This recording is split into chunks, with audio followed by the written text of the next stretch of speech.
Secretaría de Medio Ambiente y Recursos Naturales, Gobierno de la República.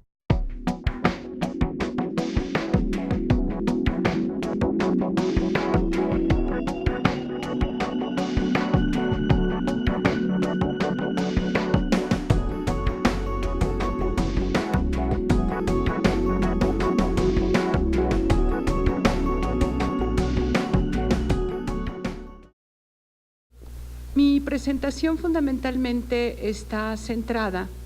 en el trabajo de lo que pudiéramos denominar la gobernanza.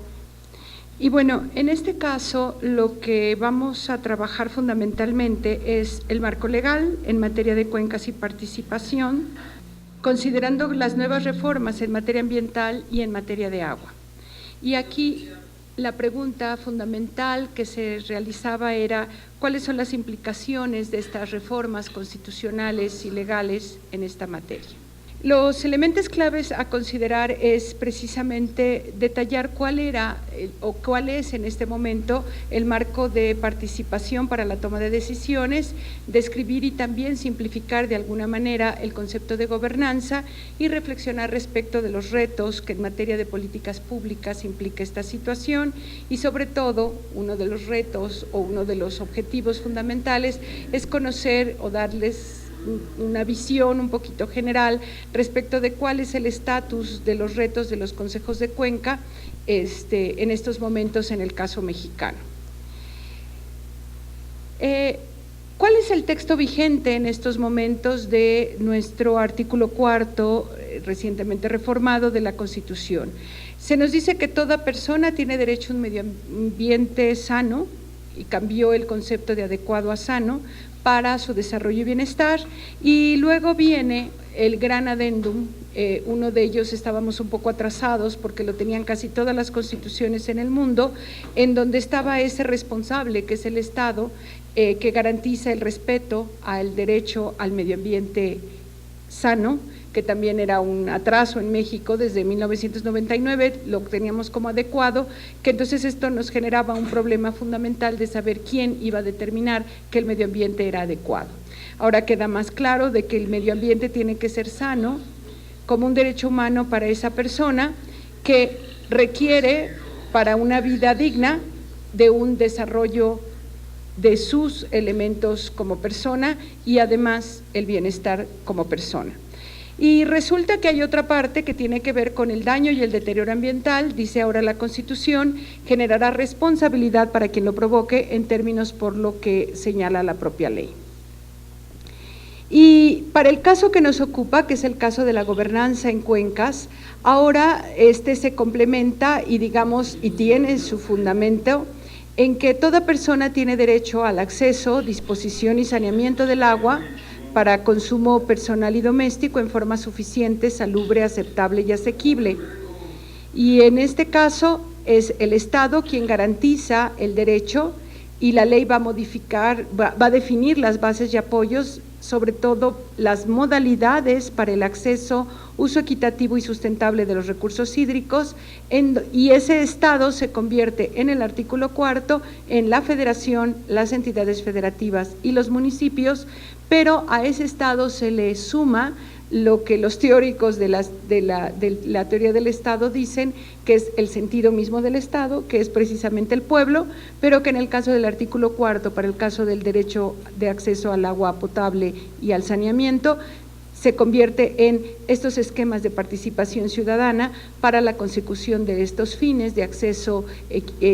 al agua y de un consumo personal y doméstico en forma suficiente, salubre, aceptable y asequible, y un derecho de acceso y disposición y saneamiento que involucran una serie de acciones que se tienen que hacer desde el sector gubernamental y que en estos momentos la participación ciudadana se conforma en esa posibilidad de representar los intereses del pueblo. ¿Cuáles son nuestras carencias en el ámbito jurídico en torno al agua que implican también esta situación de cómo se puede dar la participación ciudadana y sobre todo los esquemas de gobernanza en la misma? Bueno, la primera es que estamos hablando de que Hay una serie de carencias respecto a conocimientos técnicos y jurídicos en materia de agua y por extensión a las situaciones ambientales por parte de los poderes ejecutivo y judicial. Ustedes verán que en mi presentación empiezo a incorporar un sector que durante mucho tiempo, digamos, no ha entrado a la discusión del agua, que es el sector judicial, pero que a partir de lo que comenté del artículo 4º constitucional, debido a que ahora hay una responsabilidad de reparación del daño por quien lo genere, resulta que entonces, también ante unas recientes reformas al artículo 17 constitucional y las obviamente maravillosa nueva ley de amparo con la que contamos, resulta que entonces ahora será el Poder Judicial quien también va a ir a través de sus resoluciones construyendo lo que será esta aplicación de la legislación y obviamente llenar estos vacíos que en estos momentos voy a estar comentando. Entonces tenemos una falta de conocimientos, pero también el problema fundamental es que probablemente tenemos muy buenas leyes en esta materia, sin embargo, no son aplicadas. Por el otro lado, tenemos una falta de coordinación en el esquema de distribución de competencias dentro de los 3 órdenes de gobierno, que nos lleva precisamente a una situación en donde, digamos, la más grave para el caso de las cuencas y la gobernanza, es que mientras que yo tengo 2.500 municipios, que entonces sería pensar en cada uno de los municipios, después tengo que pensar en 32 entidades federativas para terminar en las 13 grandes cuencas, que no son las 13 grandes cuencas, sino que son precisamente aquellas que se determinaron para establecer la administración de la Comisión Nacional del Agua. Y luego llego al concepto de cuenca técnico o digamos popularmente aceptado, que finalmente no está reconocido en ninguna disposición, sino hasta que aparece la declaratoria y le damos, digamos, el acta de nacimiento a esa cuenca. Y a la hora de que vemos que el acta de nacimiento en la cuenca no tiene que ver con que sea declarada como tal, sino el acta de nacimiento de la cuenca realmente existe en el momento en que se crea y se formaliza e institucionaliza esta maravillosa figura que vamos a estar viendo, que es el Consejo de Cuenca. Porque una cosa es la unidad de cuenca y otra cosa es el Consejo de Cuenca. ¿Por qué? Porque el Consejo de Cuenca es el organismo vivo de la cuenca, la cuenca es la unidad de gestión y entonces ahí es en donde hay una falta de congruencia respecto de la distribución de competencias y concurrencias. Por otro lado, tenemos una falta de política pública que tenga como eje central la sustentabilidad. A mí me preocupa mucho la moda gubernamental de la productividad, porque yo le hubiera puesto sustentabilidad, porque en estos momentos, a nivel mundial, la productividad pasó hace 30 años de moda,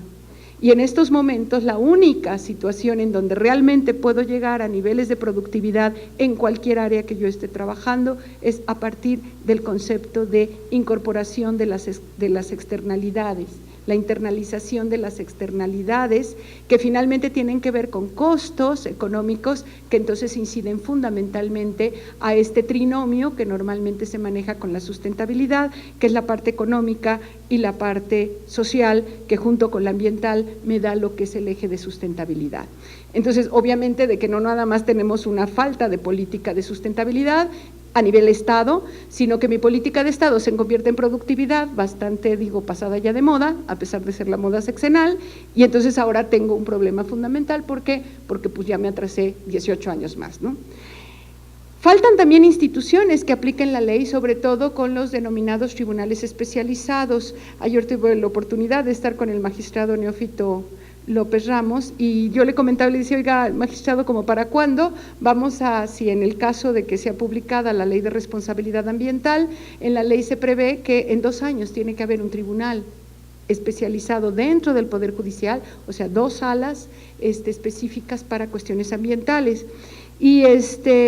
pero estamos hablando de que una cosa es la situación ambiental y otra cosa es quién va a aplicar los conflictos, o quién va a solucionar dentro del sector judicial los conflictos por el agua, que no necesariamente son conflictos entre particulares o entre comunidades o entre localidades, digamos, sino que tiene que ver también con el conflicto por la carencia de distribución en competencias, tiene que ver con la falta de esquemas de coordinación y colaboración entre federación, estados y municipios. Y por lo tanto, a la hora de que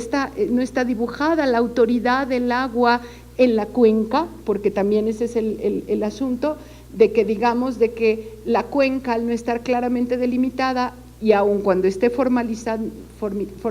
o declarada de alguna manera, falta que se le dote de una autoridad del agua que finalmente sea quien esté dando tenga las funciones y facultades de control, vigilancia, etcétera. Y esto tiene que ver precisamente porque si no tengo considerada la cuenca como una unidad de gestión y manejo del agua de forma integrada, aunque sí lo dice la Ley de Aguas Nacionales, resulta que a la hora de que veo que está la cuenca, pero no existe la autoridad por cuenca, resulta que entonces empiezo a tener una serie de dificultades y también faltan los esquemas en materia de reparación del daño a los recursos hídricos, que también está dibujada en la Ley de Aguas Nacionales, pero que ahora con las nuevas atribuciones, sobre todo de Profepa, a partir de la reforma al Código de Procedimientos Civiles para lo de la representación como acción colectiva, y por lo que parece ser que viene con la Ley de Responsabilidad Ambiental, en donde los diputados y senadores hicieron una como excepción para el caso del agua, y que eso va a generar todavía mayor confusión y que eso lo va a tener que resolver los jueces. Bueno, ahí es en donde tenemos el escenario, digamos, del diagnóstico de qué es lo que pasa en esta situación. Por eso es que los grandes retos en esta materia, siguiente por favor, es que tenemos que,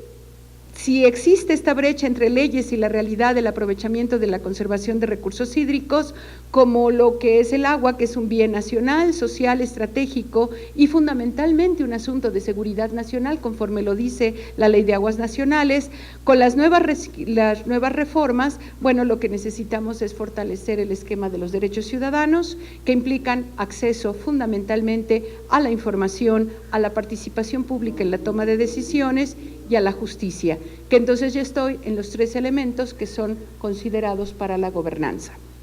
¿Cuáles son los derechos ciudadanos ambientales? Bueno, los derechos ciudadanos ambientales, como comentaba, son estos tres: es mi derecho de acceso a la información, el derecho de acceso a la participación en asuntos públicos y a la toma de decisiones en asuntos públicos, y mi acceso a la justicia,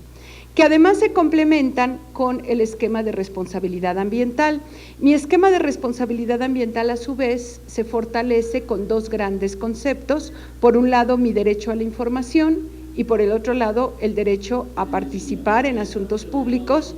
Y el esquema de responsabilidad ambiental, en específico, se da a partir de las tres grandes responsabilidades, y yo diría las cuatro grandes, y a partir de lo que se espera, que a lo mejor en esta misma semana ya contamos con la nueva Ley de Responsabilidad Ambiental, estaríamos hablando entonces de las cuatro responsabilidades, porque conforme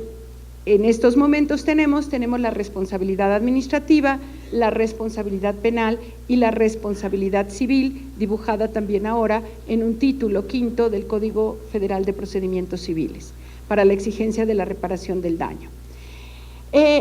En el caso del derecho a la información, solamente quiero establecer dos cosas fundamentales que tienen que ver con la gobernanza en las cuencas. Resulta que el derecho a la información está vinculado tanto con mi derecho como ciudadano, pero además está vinculado con mi derecho de elector.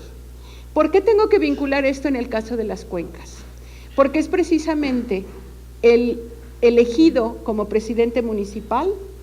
el que va a dotarme del servicio público para poder preservar mi derecho humano de acceso al agua potable y al saneamiento. Y aquí el asunto es que ahora entonces le tendremos que exigir como electores a cada uno de los candidatos que van a ser nuestros gobernantes qué es lo que van a hacer con el agua potable y cuál es el tipo de servicio que me dotan y de qué tipo de servicio me dotan. ¿Por qué? Porque resulta que en este caso, con mis derechos vinculados al derecho a la información, es que yo requiero fundamentalmente de dos cosas: el derecho de acceso a la información pública, o de asuntos públicos que después me va a llevar a participar en la toma de decisiones, tiene que ver fundamentalmente a que yo también soy usuario. Y entonces encuentro de que finalmente es un derecho que se vincula y que ha sido vinculado en el caso, en casi todo el mundo, en que yo no solamente tengo un derecho a obtener el bien, sino también me convierto en consumidor del bien. Por lo tanto, estoy hablando del derecho a conocer, el right to know, que finalmente es mi derecho de consumidor del agua y fundamentalmente mi derecho de usuario del agua, por el que pago dinero y por lo tanto requiero de también que se me rindan cuentas. Entonces, mi derecho de acceso al agua potable tiene que ver con estas situaciones. También tenemos que ver fundamentalmente con otros temas que tienen que ver con la situación que tiene que ver con las cuencas.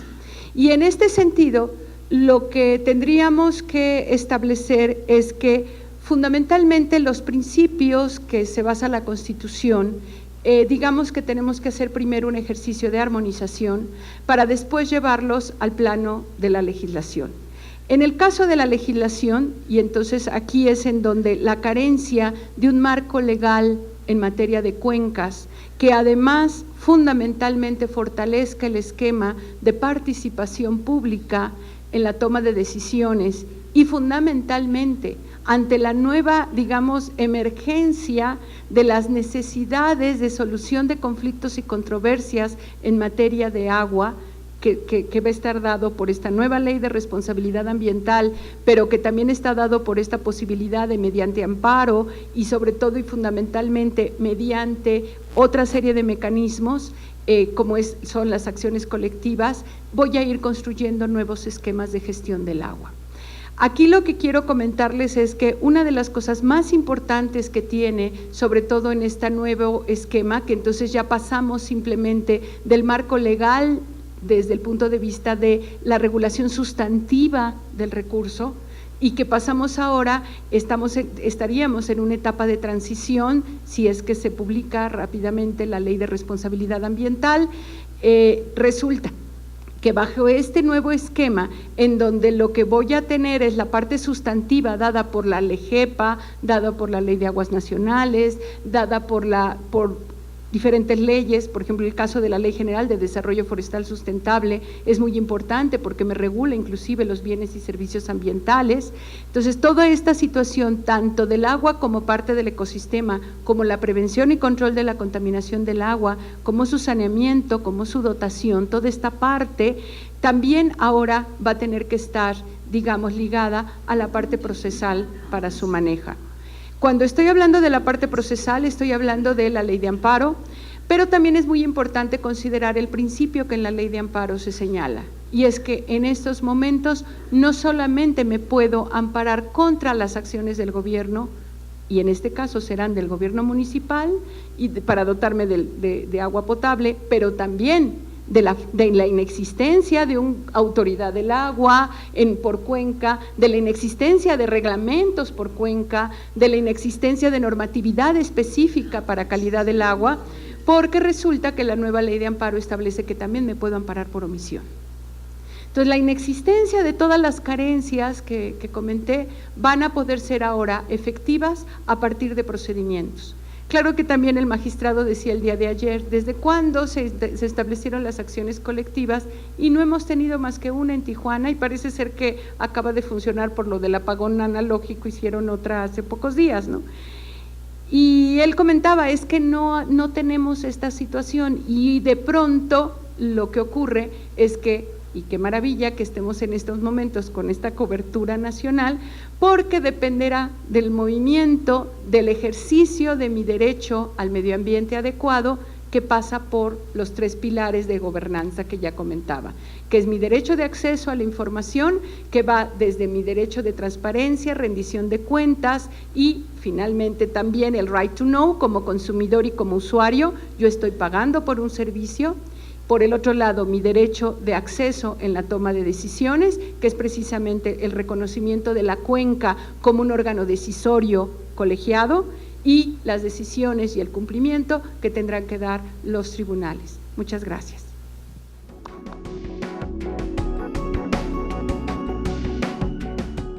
Muy buenos días a todos los que están presentes aquí en la sala EVA de las oficinas centrales de Semarnat, también a todos los que nos ven y nos escuchan en las distintas delegaciones de Semarnat. Miren, yo les voy a hablar un poco acerca de la gobernanza de las cuencas, pero un tema obligado antes de hablar de la gobernanza es que tengo que hablarles de la gobernabilidad, porque tiende a confundirse un poco ese tema. Si están viendo la primera diapositiva,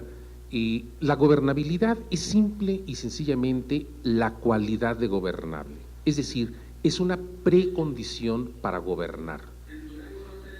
La gobernación, por otro lado, es el acto y efecto de gobernar, o bien el ejercicio del gobierno. Y el gobierno es la actuación propia del Poder Ejecutivo del Estado. En términos generales, la confusión viene cuando uno habla de gobernabilidad, porque dice, no hay gobernabilidad en esta cuenca, queriendo muchas veces decir que en realidad lo que no hay son las condiciones necesarias para que la cuenca sea gobernable. Luego entonces, en la siguiente diapositiva, ustedes podrán ver que la gobernabilidad de las cuencas requiere 5 condiciones. En primer lugar, se requiere una autoridad neutra al más alto nivel. En México tenemos a la Semarnat, y si nos vamos a los recursos naturales que no son de origen biológico, sino que son minerales, bueno, tenemos a la Secretaría de Energía, que también tiene un marco rector en ese sentido. Se requiere un marco jurídico de los recursos naturales que incluya todos los avances del conocimiento, así como la participación de la comunidad, de los políticos y de los técnicos. Ciertamente, todas las leyes son perfectibles, pero el orden jurídico que tenemos, el conjunto de la Constitución, leyes, reglamentos, normas, manuales de procedimientos, creo yo que es suficiente. Simplemente necesitamos una voluntad para aplicar lo que debemos aplicar. Tercer lugar, se requiere un capital humano idóneo y suficiente. Digo, ustedes en Semarnat son la prueba fehaciente de que se cuenta con ese personal idóneo y suficiente. Y finalmente se requiere información confiable, de libre circulación y transparente.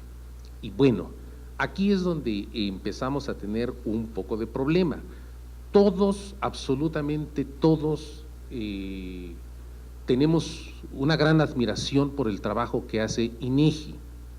Simple y sencillamente, muchas veces no nos ponemos de acuerdo entre una definición. Y por ponerles un simple ejemplo, cuando estamos hablando de la cobertura de agua potable, bueno, pues un municipio dice, bueno, yo tengo cobertura porque tengo infraestructura para llevar agua. Y por otro lado, INEGI llega y hace una encuesta y pregunta a una vivienda, ¿usted tiene agua? Y el tipo le puede contestar, bueno, yo tengo agua dentro de la vivienda, o le puede contestar, yo tengo agua dentro del terreno, o le puedo contestar, yo tengo agua de un vecino que me la proporciona, o yo tengo agua de un hidrante que está a menos de 800 metros de mi casa, o le puedo contestar, yo tengo agua de una pipa. Y por si fuera poco, no lo registra INEGI, pero alguien podría decir, bueno, yo compro garrafones de agua. Si nosotros tomamos en cuenta todas esas posibilidades, resulta ser que el derecho humano al agua está realizado en México porque todo el mundo tiene agua. Luego entonces lo que tenemos que hacer es convencer a INEGI de que considere única y exclusivamente como cobertura de agua potable cuando está en el terreno de la vivienda. Porque si nos vamos a los garrafones, todo el mundo tiene agua. Lo mismo pasa con el drenaje. El drenaje debería ser cuando uno está conectado a la red pública de alcantarillado sanitario. Porque si yo tengo un albañal que va a dar a una barranca y por eso tengo drenaje, todos tenemos drenaje, y no es así. Ahora sí, entramos a la gobernanza, pero aquí viene una segunda disquisición. tengo que decirles cuál es la diferencia entre gobernanza, administración y gestión. Las tres categorías son, en sentido amplio, una manera de gobernar. La gobernanza revoluciona el papel indiscutible y exclusivo del gobierno en la materia y abre un espacio para considerar la cuenca como un problema social genérico que puede abordarse por instituciones políticas, pero también por actores sociales. Es decir, cuando hablamos de gobierno, tendemos a pensar que es única y exclusivamente la acción de los funcionarios públicos. Y cuando hablamos de gobernanza, tendemos a decir, bueno, es una acción de los funcionarios, pero existe una participación pública, una participación ordenada. La administración es la aplicación de las normas jurídicas generales para planear, organizar, ejecutar y coordinar la distribución equitativa de los recursos naturales y la provisión de servicios públicos en todos los casos concretos, en tanto no se invada el dominio de la función jurisdiccional ni legislativa. Es decir, es la parte del Ejecutivo. Es una función propia de los poderes ejecutivos del Estado, ya sea el Ejecutivo Federal, Ejecutivo Estatal, Ejecutivo Municipal. La gestión, por una parte, es una traducción distinta de la gobernanza o de la administración, y por otra parte se considera una coordinación entre el gobierno, los habitantes de la cuenca y las organizaciones de la sociedad, incluyendo a los mercados. Para evitar confusiones, conviene aclarar a qué se refiere uno cuando habla de administración, gobernanza, gestión o manejo de cuencas. Tenemos que decir exactamente, nos estamos refiriendo a la acción gubernamental, o podemos decir, nos estamos refiriendo a la acción de la sociedad en su conjunto, que incluye a los funcionarios públicos, por supuesto. Entonces, aquí tenemos una pequeña gráfica en donde dice cómo hemos evolucionado en México de la parte de administración en cuencas, cuando se dice que México es un país legiferante, es decir, que legisla por todo, ¿verdad? Entonces, era en aquellos años donde nada más nos interesaban las atribuciones de las instituciones, y entonces decíamos que la administración de cuencas eran normas de derecho público con una interacción representativa de la sociedad. Es decir, ustedes quieren agua, van, se comunican con su diputado, que es su representante popular, y el diputado va y dice tal o cual cosa. Y eso como que no funcionaba mucho. Pasamos a la gobernación de cuencas, donde ya tenemos un objetivo. Y nosotros podemos ir directamente con nuestro presidente municipal y decirle que no tenemos agua. Bueno, esas ya son normas de derecho público con interacción directa de la sociedad. O sea, yo en tanto ciudadano, y como bien decía la doctora, no solo ciudadano, sino contribuyente y votante, voy y exijo mis derechos, porque ¿de qué nos sirve tener una constitución y un montón de leyes si no las vamos a hacer cumplir? Si los mexicanos, como sociedad en general, no somos capaces de hacer cumplir los acuerdos a los que hemos llegado, pues qué caso tiene que tengamos esos acuerdos, ¿no? Y finalmente llegamos a la parte de la gestión de cuencas, en donde entran ya las misiones y las visiones, ese tipo de cosas, donde son normas de derecho público y privado con interacción directa de la sociedad y los mercados. Ahí entra otro tipo de consideraciones. Una cosa que quiero yo aclarar es la diferencia entre gobernanza de cuencas y gobernanza del agua. Para ello voy a utilizar un recuadro muy famoso que realizó Axel Durujani hace unos 10, 12, 13 años, en el cual él decía que cuál era el estadio, pues, de la gobernanza, si era preliminar, si era intermedio o si era permanente. En la parte preliminar él decía, bueno, es cuando se trata de estudios, de planes, de proyectos, ordenación de cuencas incluso. Si es un intermedio, es cuando estamos hablando de inversiones, que puede ser el desarrollo integrado de las cuencas o nada más el aprovechamiento de recursos naturales, y bien podríamos decir los de origen orgánico o los de origen inorgánico, y el aprovechamiento de los recursos hídricos, que ya es un nicho muy particular de la cuenca. Y si estamos hablando de una gobernanza permanente donde entra operación, mantenimiento, conservación, administración, podemos hablar de una gestión ambiental o podemos hablar de un manejo de los recursos hídricos o de la administración del agua. Y una parte muy, pero muy particular es lo que se denomina el manejo de cuencas, que tiene que ver nada más con los recursos naturales de origen orgánico y con la administración del agua. Y que eso es lo que atienden hoy en día los consejos de cuenca y sus órganos auxiliares. Es decir, si nosotros queremos decir en un momento dado, oigan, aquí en esta cuenca tenemos una mina que está extrayendo con el método de cielo abierto y por el método de lixiviación, y tenemos una serie de contaminación, ese problema no lo podemos llevar al Consejo de Cuenca, o sí lo podemos llevar, pero a lo mejor en ese foro no está la persona que puede atender ese problema. Entonces, en realidad, lo que nosotros llamamos consejos de cuenca en México deberían ser los consejos del agua de la cuenca, pero así se les nombró, así se quedó. Con que nosotros sepamos cuál es esa diferencia y dónde nos movemos, yo creo que sería suficiente. Ahora,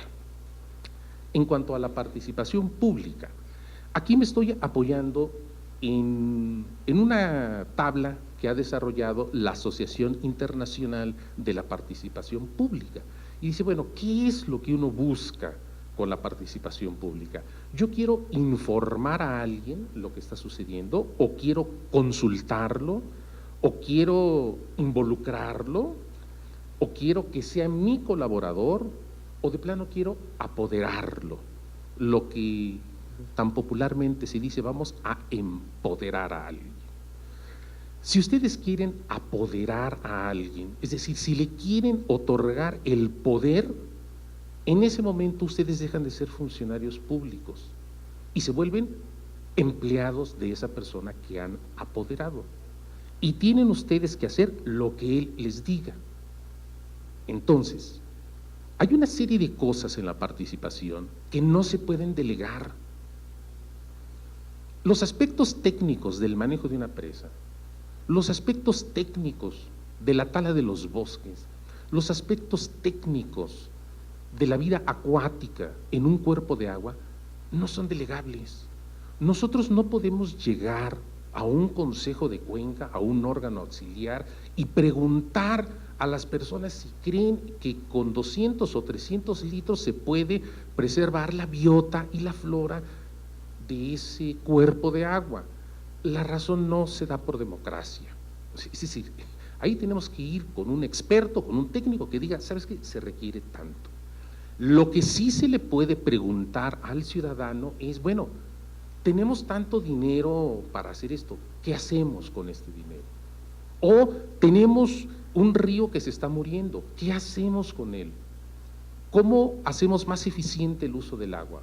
¿Cómo hacemos para que no se muera el río? ¿Cómo hacemos para salvar el río? ¿Cómo hacemos porque se está desforestando la cuenca? ¿Qué acción debemos tomar? Y todos tenemos que ir y hacerlo. Eso sí se le puede preguntar a la sociedad, y la sociedad, digo, no solo va a decir qué es lo que tenemos que hacer, sino va a actuar,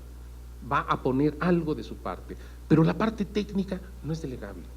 Entonces, véanlo con calma, ese cuadrito, para que vean que es una falacia decir, vamos a empoderar a todo el mundo. No se puede empoderar. Ustedes, sería un problema circular. En el momento en